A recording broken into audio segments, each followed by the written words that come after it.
Bonjour les amis et bienvenue pour une nouvelle vidéo. Aujourd'hui on commence une nouvelle série, le test de certaines voitures et notamment celle-ci, la toute nouvelle Tesla Model 3 2024. Et ça va surtout être un comparatif parce que ma voiture de tous les jours c'est une Tesla Model 3 de 2019. On va donc faire le tour de l'extérieur de cette nouvelle Tesla Model 3 2024. Alors comme vous pouvez voir il y a pas mal de différences, surtout à l'avant, notamment les phares qui sont totalement repensés. Le look de la voiture lui-même global reste le même, mais vraiment on a les phares qui sont vraiment totalement repensés. Ça donne un look beaucoup plus agressif. Moi j'aime beaucoup cet avant. Il y a également des nouvelles prises d'air qui ont été rajoutées, on le verra sur le côté, mais ça permet vraiment d'ajouter de l'autonomie à la voiture avec une meilleure gestion de l'air. On a les jantes ici qui sont les jantes de base 18 pouces aéro qui vous permet vraiment d'avoir le maximum d'autonomie sur le véhicule. Elle est toute noire, intérieur noir. Je trouve que le combo est une réussite, hein. Le noir de toute façon sur les voitures pour moi c'est une évidence et une valeur sûre. Et on passe à l'arrière où là aussi il y a pas mal de nouveautés. Donc notamment à l'arrière on a des nouveaux phares également. Le logo maintenant qui est écrit Tesla en toutes lettres, ça fait toute la différence parce qu'avant on avait le logo et notamment cette espèce de pare-choc arrière repensé qui donne un look très agressif. J'aime beaucoup ce rendu là. Et globalement la voiture est très ergonomique en termes de taille, un peu plus de 4 mètres et on retrouve vraiment toute l'essence de la Model 3 dans celle-ci. Et on va passer du coup à l'intérieur de la voiture.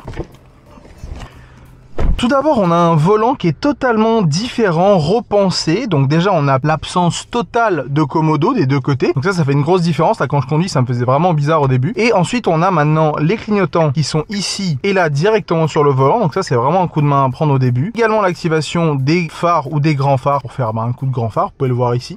Ça s'active quand je clique. Le volant qui est globalement différent, toujours écrit Tesla au milieu. Ici on a le micro pour donner des commandes. Activer ici les essuie-glaces. Ici on a les caméras, c'est-à-dire que quand on clique sur l'écran central, on va avoir toutes les caméras qui vont s'activer. Très pratique je trouve. La gestion de l'autopilote et également de la régulation de vitesse qui est bien connue chez les Tesla. On a pas mal de nouveautés à l'intérieur. Les matériaux sont différents, on sent que c'est beaucoup mieux fini. Moins de bruit, moins de plastique, plus d'autres matières qui sont vraiment hyper agréables. Notamment un espèce de liseré en tissu ici, je saurais pas trop vous dire ce que c'est, mais c'est assez agréable. Ici on a l'endroit pour pouvoir mettre les téléphones en charge et notamment aussi la carte ou la clé. Alors ça c'est juste un tout petit reproche que j'ai, quand on pose le téléphone par exemple ici, quand on conduit, on ne peut pas voir le haut du téléphone, contrairement à la mienne, la Tesla Model 3 de 2019, où je vois tout le téléphone. Alors ça peut être un petit peu dérangeant quand on a Waze et notamment qu'il faut regarder le nom des sorties. C'est juste le petit point négatif que je trouve à ça, mais sinon ça marche vraiment très bien en termes de recharge. Ici on a les petits rangements au milieu qui sont plutôt bien faits, je trouve, parce qu'il suffit d'appuyer, ça se referme tout seul d'une façon assez agréable. Franchement je trouve que c'est très bien fait. La coudoir centrale qui se lève évidemment, là il y a vraiment tout mon matos, hein, faites pas attention, mais vraiment très agréable. Il y a pas mal de nouveautés, toujours beaucoup de place dans ces Model 3 vu qu'il n'y a pas d'arceau central à l'arrière, hein, comme on peut le voir, vu que c'est une voiture électrique il n'y en a pas besoin. Les sièges en noir avec des petits trous à l'intérieur comme vous pouvez voir ici, qui permettent d'ailleurs quand on regarde ici d'avoir maintenant une fonction de refroidissement sur les sièges, donc c'est très pratique en été. Il fait de plus en plus chaud donc c'est vraiment très pratique. D'ailleurs 21 degrés il fait un peu chaud dans la voiture. Il y a toujours cette gestion assez originale et unique de la climatisation qui permet vraiment de décider le flux dont on a envie, donc c'est toujours très bien fait, que ce soit pour le conducteur ou le passager. Alors, vous le connaissez peut-être pour ceux qui ont déjà vu dans les tests de Tesla et notamment la vidéo que j'avais fait. Vous pouvez vraiment gérer comme vous voulez le flux en fait de votre air conditionné. Vous pouvez le mettre que en face, le diviser, le monter ou le descendre, donc ça c'est vraiment pratique. Il y a le volant qui peut être chauffé et là pour le coup c'est pas mal game changer, surtout en hiver. Toujours les modes de maintien de chien et de camping si on décide de dormir dans la voiture ou laisser un chien pendant quelques minutes dans la voiture. Toujours la gestion de l'arrière où on peut gérer évidemment les sièges chauffants à l'arrière également. Pas mal d'applications disponibles aussi. On a le volant chauffant, on a l'essuie-glace, siège gauche chauffé, on a vraiment des désembuages qui sont vraiment pratiques. Écran arrière, parce qu'il faut savoir qu'à l'arrière maintenant nous avons un écran, je vous le montrerai juste après, mais on a vraiment la possibilité de tout gérer depuis l'avant, donc c'est vraiment pratique. Caméra, on peut même faire des appels zoom dans sa voiture quand on est à l'arrêt, donc je trouve ça assez unique. Il y a pas mal de nouvelles applications qui ont été ajoutées, donc je trouve ça vraiment top. Il y a la possibilité aussi d'avoir maintenant un éclairage d'ambiance à l'intérieur. Alors vous n'allez pas trop le voir là parce que malheureusement on est en journée, mais si par exemple je vous mets du bleu, vous le voyez peut-être un petit peu ici, on a du bleu, c'est nettement plus facile de le discerner de nuit. J'ai d'ailleurs fait quelques plans pour vous montrer et le tester et je trouve que vraiment ça rend vraiment très sympa. Du coup il fait presque nuit, vous pouvez voir que c'est le coucher de soleil en face de moi. Vous voyez la ligne là que vous pouvez suivre tout le long,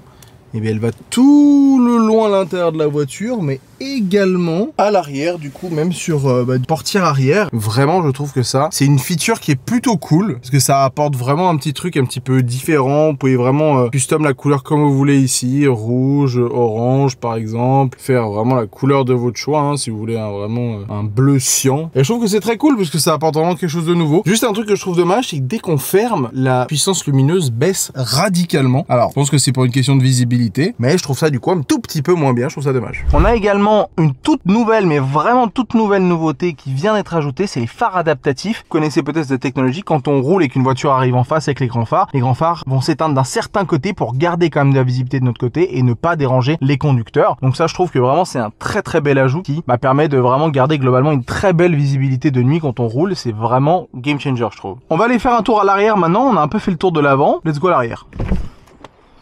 Du coup, il y a une vraie belle nouveauté à l'arrière, c'est cet écran qui est à l'arrière. Et ça, je trouve que vraiment c'est game changer parce que les passagers à l'arrière peuvent gérer tout ce qu'ils veulent. Que ce soit leur climatisation de leur côté, que ce soit le chauffage de leur siège, que ce soit la musique si le chauffeur avant ne peut pas le faire, la possibilité de regarder Netflix, YouTube, les tutos Tesla, Disney+, Twitch, on peut tout faire à l'arrière. Jouer parce que ici on peut brancher 2 manettes qui nous permettent du coup de jouer à tous ces jeux. Et ça, pour les enfants, c'est absolument incroyable. Et je trouve que tous ces petits changements qu'ils ont apportés à la Model 3 pour une voiture en entrée de gamme à 43 000 € sans les bonus écologiques, je trouve que c'est vraiment très intéressant. Moi j'ai acheté la mienne il y a quelques années et c'était bien plus cher. Alors moi j'avais un modèle performance du coup pour ceux qui le savent peut-être pas. Et la mienne c'est vraiment le côté accélération qui joue, moins l'autonomie. Celle-ci c'est vraiment l'entrée de gamme, c'est la propulsion. Il y a également la grande autonomie que vous pouvez avoir qui est un petit peu plus chère. Et la propulsion avec ce facelift, avec cette nouveauté de carrosserie et d'intérieur n'est pas encore disponible. Il y a un truc qui a été vraiment amélioré qui est assez bluffant, c'est l'insonorisation à l'intérieur de la voiture. Comme vous savez, les voitures électriques font zéro bruit, donc le côté où on n'entend rien dehors, c'est vraiment un challenge. Là, vous le voyez, on entend dehors. J'ai laissé le son ambiant exprès, c'est pour ça que vous m'entendez un peu moins bien. Vous entendez, on entend les arbres, le vent, les oiseaux qui passent. Regardez quand je rentre dans la voiture.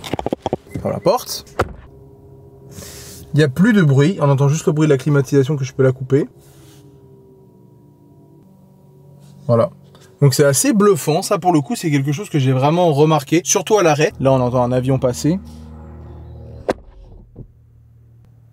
C'est quand même assez bluffant parce que pour le coup, évidemment en roulant on entend encore la route, il y a encore des bruits ambiants, ce qui est plutôt logique, mais on a vraiment une insonorisation qui a été bien améliorée et c'est assez bluffant pour le coup. Je pense qu'on a pas mal fait le tour, on va conduire un petit peu maintenant et vous allez voir qu'il y a pas mal de choses qui changent. Du coup vu qu'on n'a plus de commodo, la façon maintenant de pouvoir actionner la marche avant et la marche arrière, c'est comme ça. Donc grâce à ça, ça nous permet du coup d'activer la marche avant et là je vais faire un demi-tour. Alors il y a pas mal de nouveautés qui ont changé sur la map, c'est que maintenant en fait au lieu d'avoir vraiment un repérage par exemple juste d'obstacles, on a vraiment des zones de chaud, comme vous voyez là il me dit stop absolument parce qu'effectivement j'ai un mur qui est pas loin. Les caméras qui sont de bien meilleure qualité, moi j'étais assez choqué de ces différences de caméra parce que sur les miennes je vous avoue que on voit mais c'est pas choquant et là vraiment la différence est assez ouf. Donc on est parti et je vais vous laisser avec d'autres images que j'ai pu filmer à travers ces jours où j'ai pu tester cette toute nouvelle Model 3.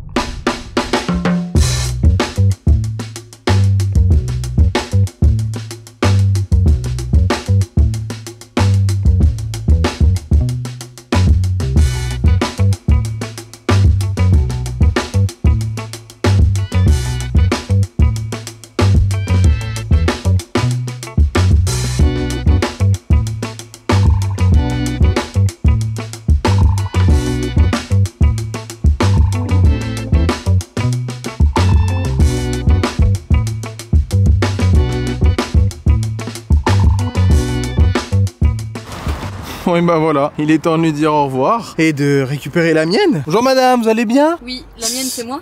Oui, alors la voiture. Les deux.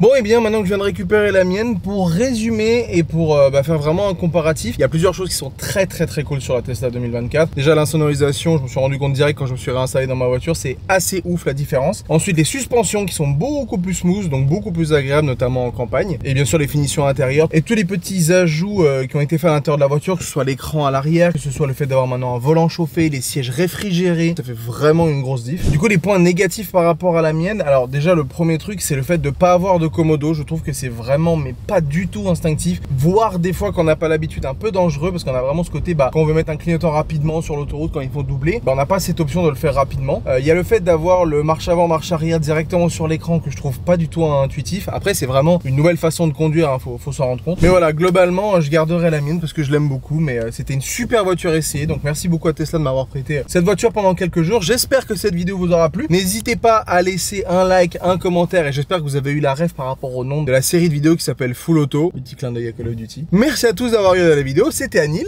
Allez, ciao tout le monde.